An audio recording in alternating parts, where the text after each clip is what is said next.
Madame, Monsieur, bonsoir, bienvenue dans Cap sur l'Elysée. Nouveau sondage qui plaît au système. Emmanuel Macron en tête dans la dernière étude d'Harris Interactive. Une première place qu'il devrait au ralliement de François Bayrou selon les analystes.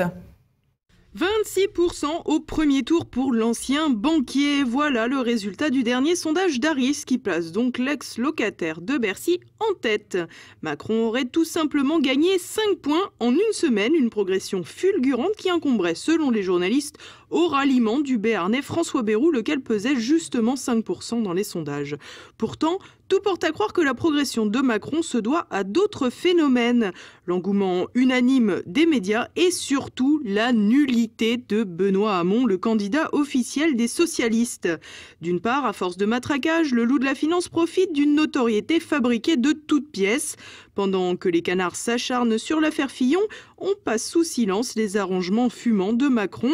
Une ligne ou deux en fin de journal et hop, on passe à autre chose. Macron pris en flagrant délit de favoritisme pour sa soirée séduction à Las Vegas. Rien de grave. Les conseillers santé de Macron pris en plein conflit d'intérêts. Mauvais esprit, à se demander si Macron ne pourrait pas tout simplement tuer en toute impunité. Après tout, le jeune premier aurait bien le droit, c'est le poulain de l'Elysée. Car avec la médiocrité du candidat Hamon, il faut bien assurer une continuité à la famille socialiste. Si certains murmurent que 500 parrainages auraient été mis de côté pour être dégainés au dernier moment en faveur de François Hollande, la réalité est que Macron, c'est François Hollande. Le mutisme des pontes du PS au sujet de Benoît Hamon n'en est qu'un des plus visibles stigmates. Pas un commentaire sur le candidat officiel du Parti socialiste. Seul Claude Barthelone s'autorise une remarque et c'est pour déplorer le manque d'ouverture et de rassemblement du Breton. Les sondages ne sont pas plus encourageants. Si certains instituts parviennent à lui trouver plus de 12%, la réalité est sans doute que Jean-Luc Mélenchon pèse plus lourd. La branche la moins à gauche des socialistes n'a rien en commun avec Benoît Hamon, lequel ne leur donne aucun gage. Macron, lui à l'inverse, sait qu'il faut tendre la main à cette partie du PS. C'est ce qu'il fait en laissant entendre que Matignon serait pour une femme, c'est ce qu'il fait en mettant le paquet sur la discrimination positive, c'est aussi ce qu'il fait en accommodant tous ses propos d'une sauce anti-FN. On va changer un petit peu. Pour les quartiers, c'est une politique, je dirais, de discrimination positive, moi, que j'assume totalement. C'est-à-dire, dans les quartiers les plus difficiles, j'assume de diviser par 2 le nombre d'élèves par classe en CP, CE1, et pas d'enlever 1 ou 2 élèves simplement. J'assume de dire, c'est un terrain de reconquête absolue. Et donc, si on veut casser le communautarisme, si on veut casser la déprise, si on veut justement réussir ce à quoi je crois, c'est-à-dire le visage du patriotisme français au XXIe siècle.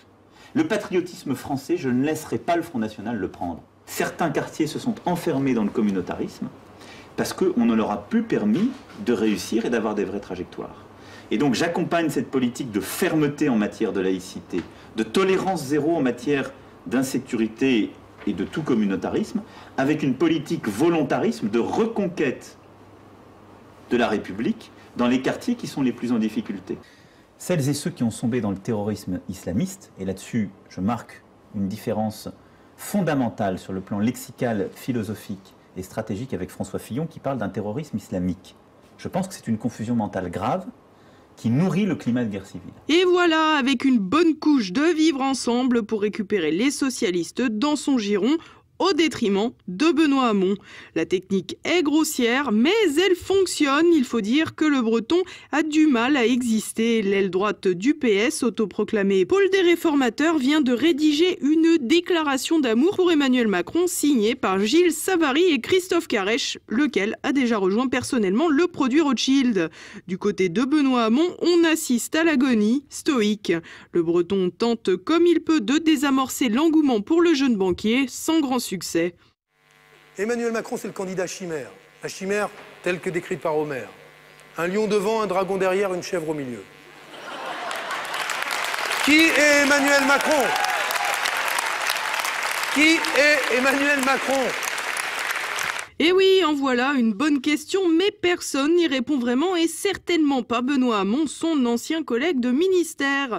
En réalité, Macron, c'est avant tout une bulle vide dans laquelle sont injectés des élites, des finances, des éléments de langage. Bref, Emmanuel Macron, c'est le produit issu d'une étude de marché, une étude de marché arrangée à la réflexivité.